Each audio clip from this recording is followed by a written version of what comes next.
पहले मैं शुक्रगुजार हूँ पास्टर विलियम का।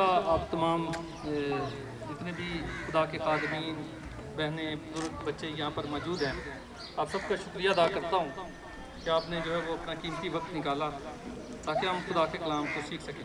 आज के दौर को हम देखें, जो आज मौजूदा दौर चल रहा है, तो इसमें ये जो शादी वाला सिलसिला है, ये और स्पेशली गैर कौम में शादियों का जो सिलसिला है, ये बहुत ज़्यादा तूल पकड़ चुका है। अगर आप सोशल मीडिया से वाबस्ता हैं आपके पास, और हर घर में तकरीबन आज इंटरनेट है, मोबाइल्स हैं, सबके पास एंड्रॉयड मोबाइल हैं, तो आप सारे यूज़ करते हैं। आपके पास खबरें भी आती होंगी, आपके मोहल्ले में, गलियों में, बहुत से और जगहों पर जो है वो आपको अक्सर सुनने में ये बात मिलती है कि जी फलानी लड़की जो है वो उसने गैर कौम के साथ जो है वो शादी कर ली। कि सुना है आपने कभी ऐसा? बहुत ज़्यादा, और आजकल तो इंतहा से ज़्यादा जो है वो ये वाक़यात हो रहे हैं। तो हम जो है वो खुदा ने जहन में ये डाला कि हम इस पर बात करें, इस पर बात करें ताकि हम अपनी बहनों को, बुजुर्गों को और स्पेशली वालिदैन को और ख़ास तौर पर यंग नौजवानों को जो है इसके बारे में बता सके कि बाइबल मुक़द्दस जो है वो क्या फरमाती है कि हमें गैर कौमों में शादी हम कर सकते हैं या नहीं कर सकते। कौन कौन कहता है वैसे कर सकते हैं और कौन कहता नहीं कर सकते? कोई है यहाँ पे जो कहते हैं नहीं कर सकते? ओके, ये जो हमारी यंग बहनें भी बैठी हैं यहाँ पे, कर सकते हैं नहीं कर सकते? हाँ, और हाँ, कौन कहता नहीं कर सकते? क्या डर किस बात की आप नहीं कर सकते? यानी मोस्टली लोगों का ये ख्याल है कि नहीं कर सकते। उसके बाद भी अगर ये सिलसिला कार जारी है तो मतलब ये हुआ कि हमें जो है वो बहुत ज़्यादा अभी भी जो है वो टीच करने की ज़रूरत है, हमें अपने बच्चों को बहुत ज़्यादा सिखाने की ज़रूरत है। तो मैं बाकायदा इसको इस सेशन का आगाज़ करूंगा अभी, और मैं कोशिश करूंगा थोड़े वक्त में ज़्यादा से ज़्यादा बातें जो है वो, चूँकि ये बहुत लंबा टॉपिक है, इस पर कई घंटों की बात हो सकती है, लेकिन मैं कोशिश करूंगा आपको थोड़ा थोड़ा जो है वो बताता रहूँ और 1 घंटे में तकरीबन इसको वाइंड अप किया जाए। पहली आयत मैं बाइबल मुक़द्दस में से आपके साथ जो है वो शेयर करना चाहता हूँ। अगर हम बाइबल मुक़द्दस के पहले हिस्सा में से पढ़ें, इस्तिशना की किताब उसका 7 बाब और उसकी 3 आयत, यहाँ पर कुछ यूं लिखा है, तो उनसे ब्याह शादी भी ना करना। क्या कह रहा खुदा? तो उनसे ब्याह शादी भी ना करना, ना उनके बेटों को अपनी बेटियां देना और ना अपने बेटों के लिए उनकी बेटियां लेना। ये खुदा किससे कह रहा है? बनी इजराइलियों से। इजराइल को जब खुदा मुल्क कनान के लिए लेके जा रहा था तो खुदा ने उनसे कहा कि जब मैं तुझे वहां पर लेके जाता हूं तो वहां पे जाके आपने ये हरगिज नहीं करना, ना तो अपने बेटे देने हैं ना अपनी बेटियां, क्योंकि वो तेरे बेटों को, इसकी वजह क्या थी? क्योंकि वो तेरे बेटों को मेरी पैरवी से बरगश्ता कर देंगे ताकि वो और मबूदों की इबादत करें, ताकि वो क्या करें? और मबूदों की इबादत करें। आमीन। इतना मैं फिलहाल पढ़ूंगा। तो उनसे ब्याह शादी भी ना करना। मुझे बड़ा अच्छा लगेगा अगर आप साथ भी दें, साथ साथ बोलते रहें, ताकि मुझे पता लगे एक स्पीकर को कि आप जो है वो वाकई इंटरेस्ट ले रहे हैं। तो उनसे ब्याह शादी भी ना करना, ना उनके बेटों को अपनी बेटियां देना और ना अपने बेटों के लिए उनकी बेटियां लेना। खुदा के पाक कलाम के पढ़े सुने और समझे जाने पर उसकी बरकत हो। आमीन। अब जैसे हमने बयान किया पहले सेशन में भी कि शादी जो है वो एक बंधन है 2 खानदानों में, 2 जिंदगियों में। तो आज का दौर जो चल रहा है, और मैं ये बात कहना चाहूंगा, अहम फैसले का नाम जो है वो शादी है। तो जब जिंदगी में ये अहम फैसला आप लेते हैं तो आपको क्या सोचना है, समझना है या उसको परखना है कि नहीं? मोस्टली हमारा सबका यही ख्याल है कि हम सबको जो है वो ये चूंकि अहम फैसला है, इसके लिए हमें जो है हमेशा सोचना, समझना, और जिससे हमारी शादी हो रही है उसको हमें परखना पड़ेगा। ये कोई ऐसा काम तो नहीं या ऐसा फेल तो नहीं कि मिसाल के तौर पे आपने एक बिजनेस शुरू किया, आपने एक कारोबार शुरू कर लिया, तो वो कारोबार खराब हो गया और आपने क्या किया, उस खराब कारोबार को या उस कारोबार को जिसमें आपको लॉस हुआ है उसमें आपको जो है वो घाटा पड़ गया है और उस कारोबार को आपने बंद करके नया कारोबार शुरू कर लिया। ऐसा तो कुछ नहीं, ये कोई कारोबार नहीं। एक कारोबार को तो आप दोबारा शुरू कर सकते हैं, लेकिन अगर आपने जिंदगी में ये सबसे अहम फैसला ले लिया जो है शादी का, तो इसमें आप जो है वो रद्दोबदल नहीं कर सकते।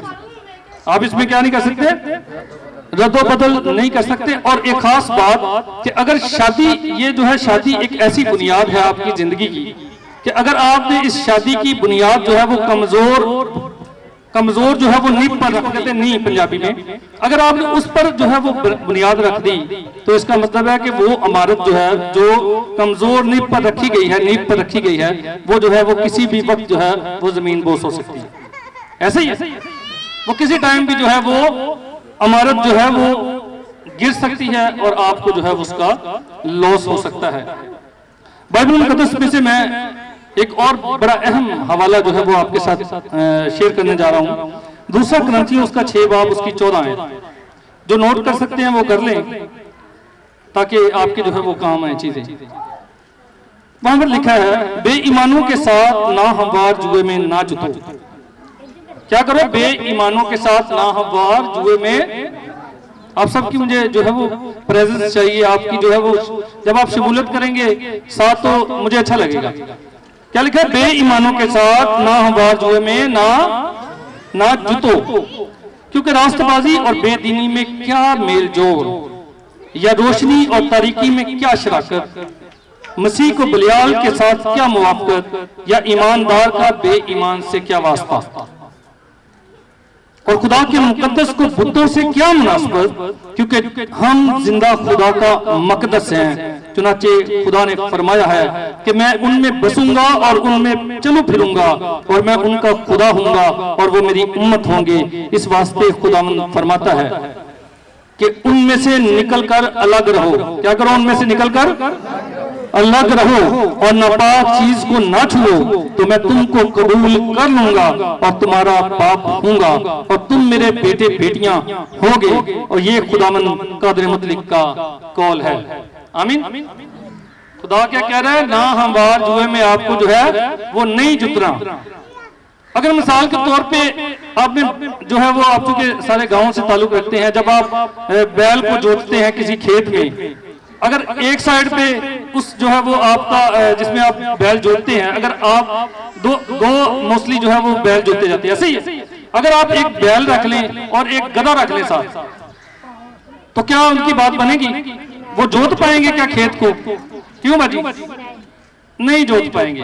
और अगर हम खेत को जोतने के लिए एक तरफ तो बैल का जो है वो राइट साइड पे कर दें और उसके साथ जो है वो हम जो है वो डोंकी लगा दें, गधा लगा दें या कोई और जानवर हम जो है लगा दें और उसका मुंह हम दूसरी तरफ फेर दें और हम कहें कि खेत को जोत दे, तो वो जोत पाएगा? फिर भी जो है वो नामुमकिन सी बात लगती है। और बाइबल मुकद्दस यही कह रही है कि आपको जो है वो ना हमवार जुए में नहीं जुटना। आपको जो है अगर बैल जो है, अगर एक बैल है तो साथ दूसरा बैल आपको लगाना पड़ेगा और उसी किस्म का होगा। अगर वो जो है वो मिसाल के तौर पे साहिवाल नस्ल की गाय है तो आपको उसके साथ साहिवाल नस्ल की या कोई और भी गाय आप लगाएंगे, लेकिन होगी वो गाय, तब जो है वो अपने मेयार को जो है वो बेहतरीन तरीके से जो है वो अपने टारगेट को पूरा करेगी। लेकिन अगर आपने उसके साथ कोई दूसरी और ऑप्शन जो है वो इस्तेमाल कर ली तो ऑटोमेटिकली आपको जो है वो नुकसान होगा। तो ये खूबसूरत मिसाल है बाइबल मुकद्दस की इस हवाले से। आयत को अगर हम गौर से देखें तो इसमें दो ऑप्शंस, दो इस्तिलाहात जो है वो इस्तेमाल की गई हैं, मखलूत शादी और मखलूतुल अमान शादी। अब मखलूत शादी है क्या? मखलूत शादी ये है कि आप जो है वो मुख्तलिफ नस्लों के दरमियान, आप मुख्तलिफ नस्लों के दरमियान जो है वो शादी कर सकते हैं। क्या मुख्तलिफ नस्लों के दरमियान? मिसाल के तौर पे जैसे कि मैंने कहा कि आप एक साहिवाल की गाय जो है वो आप इस्तेमाल कर ले, आप पंजाब में से किसी भी जो मशहूर जो है गाय है उसको आप इस्तेमाल करें, तो इसी तरह जो मखलूत शादी है मुख्तलिफ नस्लों के दरमियान, यानी मिसाल के तौर पे एक काला है और एक गोरा है, यानी काले से मुराद एक अफ्रीकन है और एक जो है वो अमेरिकन है, या एक रशियन है, या एक पाकिस्तानी है, और एक जो है वो किसी और मुल्क से उसका ताल्लुक है, लेकिन है वो एक ही मान से, तब जो है वो शादी मुमकिन है। इसको मखलूत शादी कहते हैं, जो है मुस्लिम नस्लों के दरमियान। इसी तरह पंजाबी की बलोची के साथ हम भी ऐसे करते हैं ना, कई दफा जो है वो हमारे दरमियान भी जो है आप इस माशरे में देखें तो हमें लगता है पंजाबी की जो है वो पठान के साथ शादी होगी, किसी पठानी के साथ, ऐसे ही है ना। तो ये तो हो गया, यानी मुख्तलिफ जो है वो नस्लों के दरमियान शादी, गोरे की काले के साथ, प्रोटेस्टेंट की कैथलिक के साथ, प्रोटेस्टेंट की कैथलिक के साथ, ये है मखलूत शादी। और जो दूसरी शादी है मखलूतुल ईमान शादी, वो है मुख्तलिफ अकायद के दरमियान शादी। क्या है? मुख्तलिफ अकायद, मुख्तलिफ बिलीव्स के दरमियान शादी। मिसाल के तौर पे एक सिख की शादी जो है वो किसी मुस्लिम से हो जाती है, या किसी मुस्लिम की शादी जो है वो किसी क्रिश्चियन से हो जाती है, या किसी क्रिश्चियन की जो है वो किसी हिंदू से हो जाती है। यह है मखलूतुल ईमान शादी की जाती है। अगर हम खुरूज 34 बाब उसकी 15 से 16 आयत में देखें तो वहां पर ऐसा न हो कि तू उस मुल्क के बाशिंदों से कोई अहद बांध ले, और जब वो अपने माबूदों की पैरवी में ज़नाकात ठहरे और अपने माबूदों के लिए कुर्बानी करें, और कोई तुझको दावत दे और उसकी कुर्बानी में कुछ खा ले, और तू इनकी बेटियां अपने बेटों से ब्याहे, और उनकी बेटियां अपने माबूदों की पैरवी में ज़नाकार ठहरें, और तेरे बेटों को भी अपने माबूदों की पैरवी में ज़नाकार बना दे। तो खुदा जो है वो सख्ती से बनी इस्राएलियों को जो है वो ये ऑर्डर पास कर रहा है खुदा कि तुमने जो है ना तो बेटियां लेनी है और ना क्या करनी है, देनी है। अब हम देखेंगे कि खुदा जो है वो इजराइल से ही क्यों जो है वो बहुत ज्यादा जो है वो इस तरह की जो है वो डिमांड्स करता है, और खुदा कहता है कि तुमने ना तो अपने बेटे देने हैं ना बेटियां देनी है। अगर हम इस्तिस्ना 7 बाब उसकी 6 आयत में देखें तो वहां पर लिखा है क्योंकि तू खुदावंद अपने खुदा के लिए एक मुकद्दस कौम है, तू खुदावंद अपने खुदा के लिए एक मुकद्दस कौम है। खुदावंद तेरे खुदा ने तुझको रूह जमीन की और सब कौमों में से चुन लिया ताकि तू उसकी खास उम्मत ठहरे। आमीन। खुदा ने बनी इस्राएलियों को चुना है, इसलिए खुदा जो है उनसे मुख्तलिफ तरह की तवक्कुआत और खास तौर पर शादी के ताल्लुक से जो है वो खुदा तवक्को कर रहा है कि ये जो है वो अपने बेटे और बेटियां सिर्फ जो है वो जो खुदा यानी यहोवा खुदा को जो मानने वाले हैं उनके दरमियान ही ये करें। और दूसरी पहला पत्रस उसकी 2 बाब उसकी 9 आयत में लिखा है, लेकिन तुम एक बरगजीदा नस्ल, शाही कहनों का फिरका, मुकद्दस कौम और ऐसी उम्मत हो जो खुदा की खास मलकियत है, ताकि उसकी खूबियां जाहिर करो जिसने तुम्हें तारीकी से अपनी अजीब रोशनी में बुलाया है। आमीन। आमीन। किस किस को समझ आ रहा है? अब पहले हमने देखा मखलूत और मखलूतुल ईमान शादी, उसके बाद हमने देखा कि खुदा लागू किस पर कर रहा है। इसलिए खुदा लागू कर रहा है कि खुदा इस्राएलियों से मोहब्बत करता है, इसलिए खुदा उनको जो है वो सख्ती से जो है वो। अब हम देखेंगे कि खुदा का मंसूबा क्या है। अब शादी के ताल्लुक से ही हम देखेंगे कि खुदा का मंसूबा क्या है। अगर हम पैदाइश 2 बाब उसकी 18 है, मैं ज्यादा हवाला जात इसलिए लिखवाऊंगा कि बहुत से पास्टर साहबान यहाँ पर बैठे हैं, वो नोट भी कर रहे हैं और बहुत से सुन रहे हैं, ताकि उनके लिए जो है वो फायदामंद हो। पैदाइश 2 बाब उसकी 18 में लिखा है, और खुदामंद खुदा ने कहा कि आदम का अकेला रहना अच्छा नहीं। और खुदामंद खुदा ने कहा कि आदम का अकेला रहना अच्छा नहीं, मैं उसके लिए एक मददगार उसकी मानद बनाऊंगा। क्या करूंगा? जब खुदा ने आदम और हवा की तख्लीक की, और आदम जब आदम को तख्लीक किया गया तो खुदा ने, जैसा कि भाई साहब ने भी अपने मैसेज में बताया, तो खुदा को जो है वो ये बात खुदा को अच्छी ना लगी कि आदम जो है वो अकेला जो है वो फिर रहा है। तो फिर खुदा ने कहा कि मैं इसके लिए, हालांकि आदम के साथ बातें करने के लिए बहुत से जो वहां पर जानवर भी थे, बहुत से और भी जो है उसके साथ उसके पास लवाजमात थे, लेकिन फिर खुदा ने कहा ये बोर क्यों हो रहा है, ये क्यों जो है वो मारा फिर रहा, सब कुछ इसको मैंने दिया है। फिर खुदा ने कहा कि मैं तेरे लिए जो है वो तेरी मानदी जो है, फिर खुदा ने जो है वो हवा को तश्कील दिया। पैदाइश 7 बाब उसकी 13 आयत में लिखा है, उसी रोज नूह और नूह के बेटे सिम, हाम और याफ, और नूह की बीवी और उसके बेटों की तीनों बीवियां। अब जब खुदा ने आदम और हवा को बनाया, आदम जब अकेला था तो खुदा ने उसके लिए कितनी बीवियां बनाई? कितनी बनाई बीवियां उसके लिए? क्यों दीदी? कितनी बीवियां बनाई? एक बीवी बनाई। तो यहां पर भी ये जवाब आपको मिलता है कि आप एक से ज्यादा जो है वो शादी नहीं कर सकते। क्योंकि अगर खुदा को लगता कि आदम जो है वो बहुत ज्यादा बोर हो रहा है तो खुदा उसके लिए एक से ज्यादा भी बना सकता था, लेकिन खुदा ने उसके लिए लिखा है कि एक ही बीवी बनाई। ऐसे ही है। और अगर हम इस हवाला में जो मैंने अभी पढ़ा तो वहां पर जो है वो नूह के जो बेटे थे सिम, हाम और याफ, उनकी भी क्या है, तीनों की बीवियां लिखी हैं, तीनों की, और उसके बेटों की तीनों बीवियां, यानी 3 बीवियां थी, एक एक बीवी थी सबकी। ठीक हो गया। और नूह की भी एक ही बीवी थी। तो ये खुदा जो है वो, ये रूल खुदा ने जो है वो बना दिया कि एक बीवी जो है वो, जो यहोवा खुदा के मानने वाले हैं, जो मसीही हैं, जो खुदा के फॉलोअर्स हैं, वो सिर्फ एक बीवी जो है वो रख सकते हैं। इसके अलावा इमसाल 5 बाब उसकी 15 आयत में लिखा है, तो पानी अपने ही हौज से और बहता पानी अपने ही चश्मा से पीना। इस आयत का मतलब क्या है? तो पानी अपने ही हौज से और बहता पानी अपने ही चश्मा से पीना। इसका मतलब भी इनडायरेक्टली यही है कि तूने जो है वो शादी अगर करनी है तो किस में करना है? अपनी ही कौम में, ना कि किसी दूसरी कौम में। और इसी तरह आप हवाला जात लिख लें, चूंकि लिख रहे हैं इसलिए मैं जल्दी जल्दी बोल रहा हूँ। बाज 9 बाब उसकी 9 आयत, वो आप जो है वो बाद में पढ़ सकते हैं अपने। इसी तरह ज़बूर जो है 128 उसकी 3 आयत में जो है वो भी बयान मिलता है। अब खुदा जो है वो, हमने देखा मखलूत शादी, मखलूत और मखलूतुल ईमान शादी देखी। इसके बाद हमने जो है वो देखा कि क्यों खुदा जो है वो इसराइल को ये बात कहता है, क्योंकि खुदा की जो है वो प्यारी नस्ल है, वो शाही खानों का फिरका है, बादशाहों के बच्चे हैं। इसी तरह खुदा का मंसूबा हमने देखा कि एक ही बीवी का खुदा का प्लान था, और खुदा ने कहा कि एक ही बीवी जो है वो मेरे मानने वालों के लिए है। अब खुरूज 34 बाब, अब यहाँ पे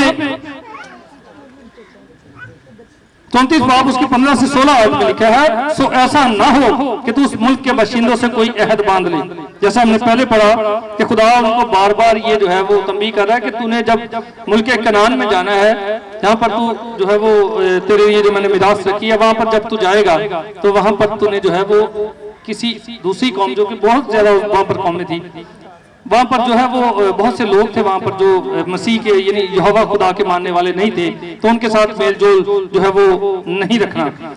7 गैर अक़वाम जिनका जिक्र बाइबल मुकद्दस में मिलता है, अगर आप पढ़े इस्तशना की किताब उसका 7 बाब उसकी 1 से 3 आयत में, तो 7 कौमें ऐसी हैं जिसमें खुदा ने उनको सख्ती से मना करा कि आपको जो है वो किसी उनके दरमियान तो बिल्कुल शादी नहीं करनी।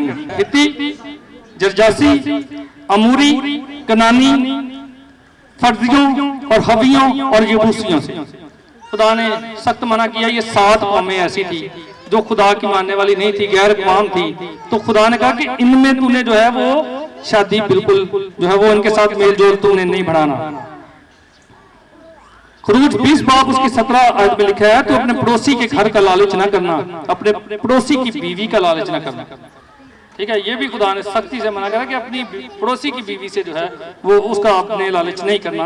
पहला करंथियों 7 बाब उसकी 39 आयत में, जब तक औरत का शौहर जीता है वो उसकी पाबंद है, पर जब उसका शौहर मर जाए तो जिससे चाहे ब्याह कर सकती है, मगर सिर्फ खुदावंद में।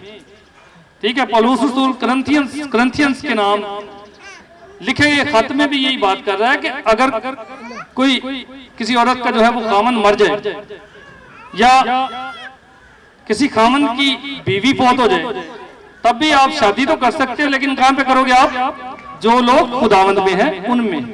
ये शर्त रख दी गई है कि बाहर नहीं करनी। ठीक है ना, बाहर कहीं पे भी नहीं करनी, ये खुदा सख्ती से मना कर रहा है। अब खुदा के हुक्म की नाफरमानी जो है वो भी बाइबल मुकद्दस में हम देखते हैं, खुदा ने मना किया कि तुमने गैर कौमों में जो है वो शादियां नहीं करनी। गिनती की किताब उसका 25 बाब उसकी पहली आयत से लेकर 3 आयत पर लिखा है, और इस्राएली शतीम में रहते थे और लोगों ने मोआबी औरतों के साथ हरामकारी शुरू कर दी। कहा में ये शतीम का जो है वो एक इलाका है, वहां पर लिखा है कि लोगों ने मोआबी औरतें, ये जो मोआब जो हमने जो है वो देखा कि मोआबी जो थे वो भी एक गैर कौम थी, उनकी औरतों के साथ उन्होंने हरामकारी शुरू कर दी, क्योंकि वो औरतें इन लोगों को अपने देवताओं की कुर्बानियों में आने की दावत देती थी, और ये लोग जाकर खाते और उनके देवताओं को सिजदा करते थे। इसराइली जब वहां पर गए तो वहां पे इन्होंने जो है वो औरतें देखी, खूबसूरत औरतें देखी होंगी इन्होंने, और इब्लीस ने इनको बहकाया होगा ऑटोमेटिकली, तो इन्होंने क्या किया, उनके साथ मेलजोल बढ़ाया और उनके साथ जो है वो इन्होंने अपनी दोस्ती बढ़ा के जो है वो खुदा को नाराज किया, और ना सिर्फ नाराज किया बल्कि इन्होंने बुत परस्ती की, इन्होंने उनके बुतों को जो है वो सिजदा किया। तो खुदा जो है इससे जो है बहुत ज्यादा नाराज हुआ। अगर हम क़ज़ात उसका 3 बाब उसकी 5 से 6 आयत देखिए तो वहां पर भी लिखा है, सो बनी इस्राइल कनानियों और हित्तियों और अमोरियों और फर्जियों और हवियों और यबूसियों के दरमियान बस गए और उनकी बेटियों से आप निकाह करने और अपनी बेटियां उनके बेटों को देने और उनके देवताओं की परस्तिश करने लगे। खुदा ने क्या किया? मना किया कि तुमने जो है ये 7 कौमें हैं, स्पेशली गैर अक़वाम में तुमने शादी नहीं करनी। लेकिन क्या हुआ? बनी इस्राइलियों ने वही किया जिसके लिए खुदा ने मना किया, उन्होंने वही काम किया, और फिर हम आगे जाके देखेंगे क्या पनिशमेंट मिली। अगर हम किंग सोलोमन की मिसाल देखें, सुलेमान बादशाह जिसको हम कहते हैं, सुलेमान बादशाह की मिसाल देखें तो पहला सलातीन उसका 11 बाब उसकी 1 से 5 आयत में हमें मिलता है, इसके बारे में डिटेल मिलती है कि उसने ना सिर्फ फिरौन की बेटी के साथ जो है वो शादी की, बल्कि उसने और भी बहुत सारी जो है मोआबी, अमूनी, अदूमी, सैदानी और हित्ती औरतों से जो है वो उनकी मोहब्बत में वो गिरफ्तार हो गया। और उनकी मोहब्बत में गिरफ्तार होने के बाद उसने जो है वो उनके माबूदों की जो है वो परस्तिश की, उनके माबूदों को उनके बुतों के सामने उसने क्या किया? सिजदा किया। यानी आप देखते हैं कि सुलेमान बादशाह का जो है वो बड़ा अहम जिक्र मिलता है, और जो है वो एक सिलसिला है, जो है वो नसबनामा में एक सिलसिला है मसीहत से जुड़ा हुआ। तो ये एक अहम शख्सियत बाइबल मुकद्दस की है, सोलोमन बादशाह। तो इसने भी जो है वही किया जो दूसरे जो है वो इजरायलियों ने किया, किसने भी गैर अक़वाम की औरतों से जो है वो शादी की, और उसके बाद जो है वो उनके बुतों की परस्तिश करने लगा। अब इसकी पनिशमेंट हम आगे जाके देखेंगे। समसून की मिसाल भी अगर हम देखें तो सैमसन दलैला आपने पढ़ा होगा, समसून के बारे में भी आपने पढ़ा होगा, स्टोरी भी सुनते होंगे। क़ज़ात 14 बाब में ये मुकम्मल स्टोरी जो है वो बयान की गई है। फलस्ती से उनकी बेटियों से, उसकी बेटी से इसने शादी की, और उसके बाद आप जानते हैं कि फिर क्या हुआ। एक टाइम आया कि समसून को जो है वो अपनी जान भी जो है उससे भी हाथ धोना पड़ गया, ठीक हो गया। इसने भी यानी गैर अक़वाम में जो है वो शादी की। उसके बाद हम अगर यीशु की मिसाल देखें, जो कि आइज़क का बेटा था, इसहाक का बेटा यीशु, पैदाइश 26 बाब उसकी 34 आयत में लिखा है कि जब यीशु 40 बरस का हुआ तो उसने बेरी हित्ती की बेटी यहूदत और एलवन हित्ती की बेटी बशामत से ब्याह किया, और वो इसहाक और रिबका के लिए वो बाले जान हुआ। अब इसने भी जो है वो जिद पकड़ ली कि मैंने जो है वो शादी करनी है गैर कौम की जो है वो लड़की से। तो इसने शादी कर ली, और बाद में लिखा है कि वो अपने माँ बाप के लिए क्या हुआ? वो बाले जान बन गया, उनके लिए दुख का बायस। मलाकी नबी के जमाने में इस्राएल के लोग गैर अक़वाम के साथ ब्याह करने की खातर अपनी बीवियों से बेवफाई करते थे। अगर आप खुरूज 20 बाब और उसकी 14 आयत में जो है वो पढ़ें तो वहां पर आपको मिलेगा कि इजरायली जो थे वो दूसरी शादी के चक्कर में जो है वो अपनी पहली बीवियों से जो है वो बेवफाई करते जो है वो पाए गए, और उन्होंने जो है वहां पर खुदा के हुक्म अदूली की। सॉरी हाँ, मलाकी नबी, हाँ, खुरूज 20 उसकी 14 आयत। इसी तरह अगर हम इमसाल उसकी 2 बाब उसके 17 आयत में देखें, इसी तरह इमसाल 6 बाब उसकी 32 से, अगर हवाला कोई मिस हो जाए तो आपने पूछ लेना, मैं रिपीट कर दूंगा। इमसाल 2:17, इमसाल 6:32 से 34, अयूब 31:9 से 12। यहाँ पर भी हमें जो है वो मिलता है कि बहुत से लोगों ने जो है वो बेवफाई की अपनी बीवियों के साथ, अपनी जो है वो वाइफ्स के साथ उन्होंने बेवफाई की, और उसके बाद जो है उन्होंने गैर अक़वाम में शादियां की। अच्छा, अगर हम अभी जो है वो अपने मेन जो है वो, चूंकि वक्त कम है इसलिए मेरी कोशिश है कि मैं जल्दी जल्दी जो है इस पर बात करूं। अब हम आएंगे अपने मुल्क की बात करेंगे। पाकिस्तान में मखलूतुल ईमान शादियों के अब मुहरकात देखेंगे कि यहाँ पे क्यों जो है ये सिलसिलाकार बढ़ गया है। हर दूसरे शहर में, इलाके में हमें यही जो है वो सुनने को मिलता है कि फलानी लड़की जो है वो गैर कौम में उसकी शादी होगी या फोर्स कन्वर्ट होगी, कुछ ना कुछ हमें ऐसा सुनने को मिलता रहता है, ऐसा मिलता है ना हमें सुनने को। तो ये इसके पीछे जो मुहर्रकात हैं हम उस पर बात करेंगे आज। पहला जो मुहर्रक ये है कि हमारे बहुत से नौजवान जो है वो आइडियल की तलाश, आइडियल, वो आइडियल जो है वो भी कोई फिल्मी हीरो टाइप होना चाहिए। तो वो फिल्मी हीरो टाइप जो है वो आइडियल ढूंढने के चक्कर में जब जो है वो बहुत सी फैक्ट्रियों में, घरों में या बहुत से और जगहों पर जो है वो काम करते हैं या करती हैं, तो वहाँ पर जो है वो उनको अपने जो है वो वक्ती तौर पर जो है वो आइडियल मिल जाते हैं। आइडियल किस तरह मिलते हैं? इसके पास गाड़ी है, इसके पास बंगला है, ये अमीर आदमी है, ये बैंक में मैनेजर है, ये फैक्ट्री का जो है वो सुपरवाइजर है, ये फलाना है। इस तरह के सोच के जो है वो हमारी जो है वो बहनें, हमारे भाई जो है वो इस तरह के मरासम उनके साथ बनाना शुरू करते हैं, तो ये भी एक वजह बन जाती है। ऐसा होता है। इसी तरह इनका जो है वो वहाँ पर जब इनकी किसी के साथ दोस्ती हो जाती है, किसी के साथ फ्रेंडशिप हो जाती है, तो उसके बाद ये इतने जज्बाती हो जाते हैं, इतने जज्बाती हो जाते हैं कि इनको फिर कुछ नजर नहीं आता, क्योंकि इनका जो है वो काम, हमारी बहनें, हमारी बेटियां जो है वो मुख्तलिफ घरों में, फैक्ट्रियों में काम करने जाती हैं, तो वहाँ पे चूंकि बहुत ज़्यादा जो है दूसरों के साथ मर्द हजरात के साथ इनको काम करना पड़ता है, तो वहाँ पर जो है वो इनके जो है वो उनके साथ फ्रेंडशिप बन जाती है। उसके बाद जो है वो चीज़ें निकलती निकलती आगे निकल जाती हैं। बहुत सी बहनें और भाई ये बात सोच रहे होते हैं कि देखें जी, अब किसी गैर कौम के साथ अगर मेरी फ्रेंडशिप है तो मैं उसको अपने मजहब में ले आऊँगा या ले आऊँगी या मसीहत को जो है वो कबूल कर लेंगे। तो इसको जवाज बना के भी बहुत से लोग जो है वो फ्रेंडशिप के चक्कर में पड़ जाते हैं। तो ये चीज़ें जो है वो बढ़ते बढ़ते जो है वो शादियों तक पहुंच जाती है। और उसके बाद बहुत से ऐसे मसीही बहन भाई हैं जो मसीही कहलाते तो हैं लेकिन मसीही है नहीं, मसीही कहलाते तो हैं लेकिन मसीही है नहीं। नाम के साथ जरूर लिखा होगा जी बरकत मसीह, ठीक है, अयूब मसीह या कुछ लिखा होगा, या बहनें जो है वो शो करती होंगी जी हम क्रिश्चियन हैं, लेकिन होता क्या है, बाइबल का कुछ पता नहीं है, मजहब का कुछ पता नहीं है। ये पता कि मैं बस जी क्रिश्चियन खानदान में पैदा हो गई या हो गया, तो बस यही दैट्स इनफ फॉर मी, तो यही काफी है। तो ये चीजें जो है वो चूंकि बाइबल को वो जानती नहीं होती, इसलिए वो अपने मजहब से दूरी की वजह से भी एक सबब बनता है कि वो क्या अक़वाम में जो है वो अट्रैक्ट हो जाती है। और दूसरी एक और बड़ी अहम वजह जो है वो पसमानदगी है, क्योंकि मसीही जो है वो स्पेशली पूरी दुनिया में तो जो है वो मसीही जो है वो कर्जा देने वाले हैं, अकॉर्डिंग टू बाइबल कर्जा देने वाले हैं, ठीक है, खुशहाल है, दूध और शहद की नहरें बहती हैं पूरी दुनिया के अगर हम मसीहियों को देखें। लेकिन अगर जब हम अपने मुल्क की बात करते हैं तो यहाँ पर मसीही जो है पसमानदा है, यहाँ पर गरीब हैं बेचारे। तो जैसे ही हमारे बच्चे बच्चियां बाहर जाते हैं तो वो थोड़ी सी जब शानो शौकत थोड़ी सी देखते हैं या कुछ ना कुछ ऐसी फैसिलिटीज को देखते हैं तो वहां पर वो अट्रैक्ट हो जाते हैं, जिसकी वजह से हमें जो है वो नुकसान का खुमियाजा जो है वो भुगतना पड़ता है। 50,000 वो कमाता होता है तो हम इसी चक्कर में जो है वो बेटी की उम्र जो है वो बढ़ा देते हैं।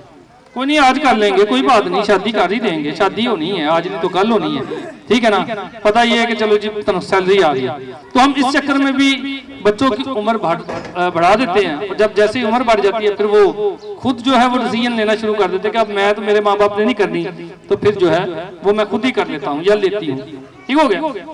तो ये भी एक रीजन है कि हम जो है वो टाइम पे जो है वो अपने बच्चों की शादियां नहीं करते। जैसे ही बच्चे जवान हुए बाइबल मुकद्दस के मुताबिक, जैसे ही वो जवान हो गए और आपको पता चल गया कि यार अब इसकी शादी की उम्र है, तो आप जरूर जो है वो कोशिश करें कि उसकी शादी, ताकि वो बचे और चीजों से। एक और वजह जो है वो गैर अक़वाम में जो है वो शादियों की एक और बड़ी अहम वजह है। अगर हम अपने मुल्क को देखें तो यहाँ पर भी जो है वो हमारी जो बेटियां हैं वो तहफ़्फ़ुज़ उनको बड़ा, बेटों को और बेटियों को एक बड़ा तहफ़्फ़ुज़ जो है वो दिया जाता है, उनको प्रोटेक्शन प्रोवाइड की जाती है। अगर जो है वो एक बेटी या बेटा जो है वो किसी दूसरे मजहब को कबूल कर लेता है तो उसको प्रोटेक्शन है फुल बटफुल, यानी उसको फिर कुछ झेड़ नहीं सकता। तो ये उनको लगता है कि ये एक अच्छा जो है वो जवाज है। और आपने सुना भी होगा कि बहुत सी शादियां जो है वो कहते हैं जी इसने जो है वो गैर मजहब कबूल कर लिया और उसके बाद जो है वो अब मुझे कोई टेंशन, एक जो है वो रीजन जो है वो बनती है गैर अक़वाम में शादियों की। इसी तरह बहुत से लोग जो है वो सोशल स्टेटस को बहुत जो है वो अहमियत देते हैं। आज हमारे जो मसीही बहुत बड़ी बड़ी फैमिलीज हैं, अमीर लोग हैं, तो वो नहीं सोचते कि यार, वो सिर्फ ये सोचते थे यार हमारा स्टेटस बहुत है, हमारे पास गाड़ियां हैं, बंगले, हम बड़े अमीर हैं, तो जब वो अपनी कम्युनिटी के अंदर देखते हैं तो उनको वैसा स्टेटस नहीं मिलता, उनको वैसा नहीं मिलता। फिर वो कहते हैं नहीं यार, इनके ये हमारे तो बच्चे ही ऐसे हैं। फिर उनके पास एक अच्छा जवाब जो है वो उनके पास आया, नहीं जी हमारे बच्चे ऐसे हैं, हमें तो इनके लिए रिश्ता नहीं था मिल रहा, हमने फिर यही किया। सुना अमर भाई आपने? सुना है, हमने सुना है ये कि ये भी एक वजह बन जाती है स्टेटस।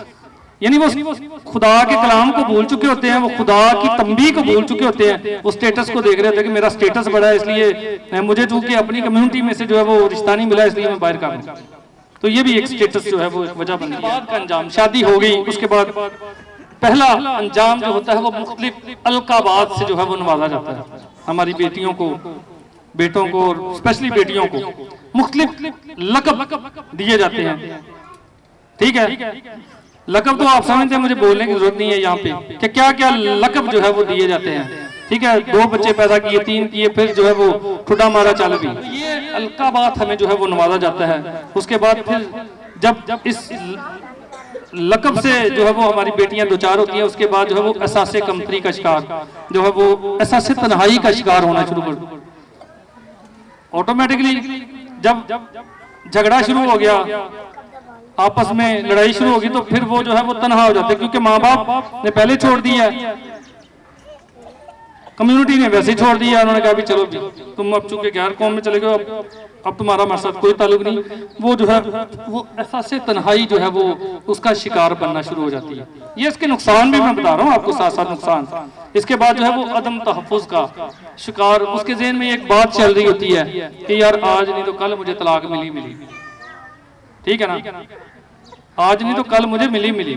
तो ये डर और खौफ जो है वो उसकी जिंदगी का हिस्सा बन जाते हैं, और वो तन्हा जो है वो रहना शुरू कर देते हैं। इसी तरह जिस्मानी तशद्दुद, ठीक है, और मुस्तकिल झगड़े जो है वो, लड़ाई झगड़े जो है वो उनके दरमियान जो है वो शुरू हो जाते हैं, और जिस्मानी तशद्दुद, मारपीट और इस तरह की। और आखिर में आके जो है जब तलाक होगी, आखिर में दीदी बहना सुनो बात, जब होगी तलाक, अब हम आगे तलाक पे, जैसे तलाक हुई उसके बाद आपके बच्चे भी हैं, फिर आपको हिस्सा कोई नहीं मिलने वाला, ना तो जायदाद में आपको हिस्सा मिलेगा। उसकी शर्त यही होगी कि आप अगर उसी मजहब में रहेंगे तो फिर जो है वो हिस्सा मिल सकता है, लेकिन अगर आप उस मजहब से निकल गए या आपको छोड़ दिया गया तो बच्चे भी आपसे गए और जायदाद भी आपसे गई। तो ये हो गया हाल। उसके बाद क्या हो गया जी, ना तो विरासत मिलनी है ना कुछ और चीज मिलनी है, जायदाद में भी कोई हिस्सा नहीं है, और ये लिखा गया है कि कोई हिस्सा नहीं मिलना, तब तक मिलना है जब तक ये हमारे मजहब का। उसके बाद दर बदर की ठोकरें, और हमने अपनी आंखों से बहुत सी बहनों को रोते भी देखा है, जिन्होंने ऐसे स्टेप्स लिए हैं उनको हमने रोते भी देखा आंखों से। पहले तो वो जो है वो बर्गर खा लिए बड़े, ठीक है, बड़ी बड़ी गाड़ियों में घूम लिया, या जो है वो कुछ और पैसे जो है वो लगा लिए किसी ने, तो एंजॉय कर लिया। उसके बाद फिर वो सारा फिल्मी जो है वो एक सीन चल रहा था ज़हन में, वो सारा खत्म, सारा फिल्मी सीन खत्म। सब जो है वो चीजें धर्म भरम हो गई कि मैंने सोचा क्या था, हो क्या गया, मैं तो सोच रहा था या मैं सोच रही थी वो मेरे साथ, मैं तो शायद शाहरुख खान जैसी कोई फैमिली में आ गई, लेकिन बाद में पता चलता लड़का किराएदार, ठीक है, या कोई वो उससे भी बदतर है, तो फिर दर बदर की ठोकरें उसका मुकद्दर बन जाती है। तो ये जो है वो आपने चीजें जहन में रखनी है कि इस तरह जो है वो बाद में होता है, और फिर वालिदैन पर जो है वो बुरा असर इसका होता है, वालिदैन छोड़ देते हैं, माशरा छोड़ देता है, और फिर वो ऐसा करके खुदा के अजाब को जो है वो दावत दे रहे होते हैं। जिसने ये काम किया उसने खुदा के अजाब को दावत दी। अभी हम बात करेंगे। अब हमें जरूरत क्या है भाई साहब? जरूरत ये है कि हम जो है वो आवाज बुलंद करें। हम क्या करें? हम आवाज बुलंद करें। हम किसी के साथ तो लड़ाई झगड़ा नहीं कर सकते, लेकिन हम कैसे आवाज बुलंद कर सकते हैं? अगर हम मुकद्दस बाइबल का मुताला करें, पुराने अहदनामा का, तो वहां पर हमें एक बड़ी खूबसूरत मिसाल मिलती है अज़रा की। किस किसने सुना ना? बाइबल मुकद्दस कितने लोग पढ़ते हैं सारे? आज जब हम अज़रा के बारे में पढ़ते हैं तो वो एक ऐसा रहनुमा, एक ऐसा लीडर के तौर पे सामने आया जिसने जब देखा कि लोगों ने जो है वो बुतों की परस्तिश शुरू कर दी है, इसराइलियों ने जो है वो खुदा को मानना छोड़ दिया है, उन्होंने जो है वो अपनी बेटियां और बेटे जो है वो गैर कौमों में देना शुरू कर दिए हैं। तो उसके बाद क्या हुआ कि अज़रा उठा और उसने जो है वो लीडर का रोल निभाते हुए जो है वो आवाज उठाई, और उसके लिए आप हवाला लिख सकते हैं। अजरा 9 बाब उसकी 1 से 2 आयत, ये यानी 9वां बाब है, उसमें तकरीबन जो है वो अजरा के बारे में जो है वो लिखा गया है। फिर उसने क्या किया, अब हमें जरूरत क्या है पास्टर और लीडर होने के नाते, हमें जरूरत यह है कि जैसे अजरा ने किया, उसने रोजे रखे, उसने जो है वो अपनी जान को दुख दिया, वो जाके घर में बैठ गया, उसने टाट ओढ़ा और उसने जो है वो खुदा की इबादत और परस्तिश, और उसने लिखा है कि वो पछताया, उसको बड़ा दुख हुआ कि यार मेरे लोग जो है वो खुदा से दूर हो रहे हैं। तो उसने फिर रोजे रखे, उस वक्त पछताया, उसने खुदा से माफी मांगी, और बाद में जैसे ही वो दुआ कर रहा था, वो रोजे रख रहा था और रो रहा था आंसुओं के साथ, तो एक वक्त आया कि उसकी कौम को ये एहसास हुआ कि नहीं भी हमने गलत किया, ठीक हो गया। तो आज हम खादमीन को भी जो है वो जरूरत है कि हम भी अजरा, और दूसरा किरदार है नहमिया का। क्योंकि टाइम जो है वो उसकी बहुत ज्यादा शॉर्टेज है, मैं इसलिए जल्दी जल्दी से भी बयान करूंगा। अजरा और दूसरा नहमिया, और उसके बाद मलाकी नबी जो है वो सख्त रद्द अमल जो है वो इस बात पर पेश करता है। मलाकी की किताब उसका 2 बाब उसकी 10 से आगे और आप पढ़ेंगे तो आपको चीजें मिलेंगी कि उन्होंने आवाज बुलंद की कि ये जो है वो एक घिनौना काम है गैर अक़वाम में शादियां करना, ये खुदा के अजाब को दावत देना। और जैसे जैसे लोगों ने ऐसा किया, खुदा ने उनको पनिश किया। और अगर हम इस्तिस्ना 7 बाब उसकी 4 आयत में देखें, वहां पर लिखा है क्योंकि वो तेरे बेटों को मेरी पैरवी से बलगश्ता कर देंगे, ताकि वो मेरे मबूतों की और मबूतों की इबादत करे, यूं खुदावन का गजब तुम पर भड़केगा और वो तुझको जल्द हलाक कर देगा। जब हम ये काम करेंगे ना गैर अक़वाम में, हम करेंगे शादियां, तो खुदा फरमाता है कि मेरा गजब जो है वो भड़केगा, मैं बर्बाद कर दूंगा, मैं तबाह कर दूंगा, मैं नेस्त नाबूद कर दूंगा। और आपने देखा है कि लोगों की जिंदगियां बर्बाद हो जाती हैं, तबाह हो जाती हैं जब वो ऐसा स्टेप लेते हैं। तो हम सबको जो है वो इस पर गौर करने की जरूरत है। इसी तरह यशवा 23 बाब उसकी 12 से 13 आयत में भी यही जो है वो बयान किया गया है। रोमियो 6 बाब उसकी 23 आयत में, क्योंकि गुनाह की मजदूरी मौत है। जब ये गुनाह कर दिया खुदा के खिलाफ, खुदा कह रहा है नहीं करनी, और हम क्या करते हैं भाग भाग के जाते हैं, तो फिर क्या हुआ, खुदा के अजाब को हमने दावत दी, और फिर खुदा का अजाब हमारी जिंदगी में आता है और फिर हमें सजा मिलती है। इसी तरह गिनती 25 बाब उसकी 4 आयत में भी जो है वो खुदा मुकद्दस मूसा से फरमाता है कि सारे जितने सरदार हैं इनको उठा के लेके आ और इनको सबको दरख्त के साथ टांग दे। खुदा मुकद्दस मूसा से कहता है जितने भी सरदारों ने ये काम किया, और बाइबल मुकद्दस में लिखा है कि बहुत से काहिनों ने भी ये काम किया, बहुत से काहिनों ने भी ये काम किया कि उन्होंने गैर अक़वाम में जो है वो शादियां की। तो खुदा ने कहा सारे सरदार और काहिन जितने भी हैं इन सबको इकट्ठा कर इनको दरख्त के साथ टांग दे। और खुदा ने वहां पर उनको जो है वो पनिश वाला जाते हैं जिस पर बात हो सकती है, लेकिन जो कि टाइम की कमी इसलिए मैं बस आखिरी जो है वो अभी दौर की तरफ चल रहा हूँ। अभी हमें ऐसे वालिदैन, कितने वालिदैन यहाँ पर बैठे हैं, कितने वालिदैन बैठे हैं यहाँ पे, तो हमें वालिदैन होने के नाते जो है वो अपना किरदार अदा करने की जरूरत है। अगर हम इफ्सियों की किताब उसका 6 बाब उसकी 4 आयत, ज़बूर 78 उसकी 3 से 4 आयत में, और खासतौर पर मैं पढ़ना चाहूंगा इस्तिस्ना 6 बाब उसकी 8 से 9 आयत में लिखा है, और तू इनको अपनी औलाद के जहन नशीन करना। किनको? इन हुक्मों को जो खुदा दे रहा है, तो इनको क्या करना, अपनी औलाद के जहन नशीन करना, और घर बैठे और राह चलते और लेटते और उठते वक्त इनका जिक्र किया करना, और तू निशान के तौर पर इनको अपने हाथ पर बांधना, और वो तेरी पेशानी पर टीकों की मानिद हों, और तू उनको अपने घर की चौखटों और अपने फाटकों पर लिखना। खुदा कहता है जो मैंने तुझे ऑर्डर कर दिए हैं, इजराइलियों को जो मैंने हुक्म सादर कर दिया उसको मानना है, अपने घर की चौखटों पे लिख दे। उसको चौखटों से मुराद ये नहीं है कि अब हम आप दरवाजों पे जो है द्वारों पे जो है वो लिखना शुरू कर दे। चौखटों से मुराद है कि इनकी जिंदगियों में डाल दो आप कलाम, जो मैंने हुक्म कर दिया अपने बच्चों को जो है वो उनके अंदर उंडेल दो, उनको जो है वो सिखा दो कि खुदा के आयन क्या है। अगर इन आयन से आप प्रतिष्ठा होगी तो खुदा जो है वो सजा देगा। इसलिए रहनुमाओं का जो है वो एक अहम किरदार इसमें होना चाहिए। हमें अपने चर्चेज में जहां जहां पर भी हमें आवाम में बैठने का उठने का मौका मिलता है, हमें जो है वहां पर बाइबल का प्रीच करना है। हम बाइबल मुकद्दस की तालीम जो है वो अपने बच्चों के अंदर एज ए खातम होने के नाते उनके अंदर इंसर्ट कर सकते हैं। हम रूहें बचाने का काम तो कर रहे हैं, लेकिन क्या आपको लगता है कि ये मसला जो है वो अहम मसला नहीं? अगर ऐसी बात होती तो फिर खुदा जो है बार बार क्यों कह रहा है कि आपको गैर अक़वाम में शादियां नहीं करनी? क्यों जी? समझ आ रही है आपको? क्यों भैनों, समझ आ रही थानू बाजियो भैनों, समझ आ रही? अगर ऐसी बात है तो खादमीन को ये बात समझने की जरूरत है, मुझे और आप सबको, कि हमें ये तालीम जो अब दौर चल रहा है जिसका मकसद ये है कि वो बहुत सी जिंदगियों को जो है वो अपनी तरफ खींच ले। इब्लीस यही चाहता ना कि इब्लीस जो है वो यही चाहता कि बहुत सी जिंदगियों को तबाह और बर्बाद करे, और इसकी कोशिश में वो दिन रात लगा हुआ भाई। लेकिन हम सो रहे हैं, हम जो है वो मजे कर रहे हैं, एंजॉय कर रहे हैं लाइफ को, लेकिन दूसरे लोग जो है, दूसरी अक़वाम जो है वो पूरा ये ट्रैप करने के लिए पूरी तरह जो है वो कोशिशें कर रहे हैं, और उनकी कोशिशें काफी हद तक कामयाब भी हैं।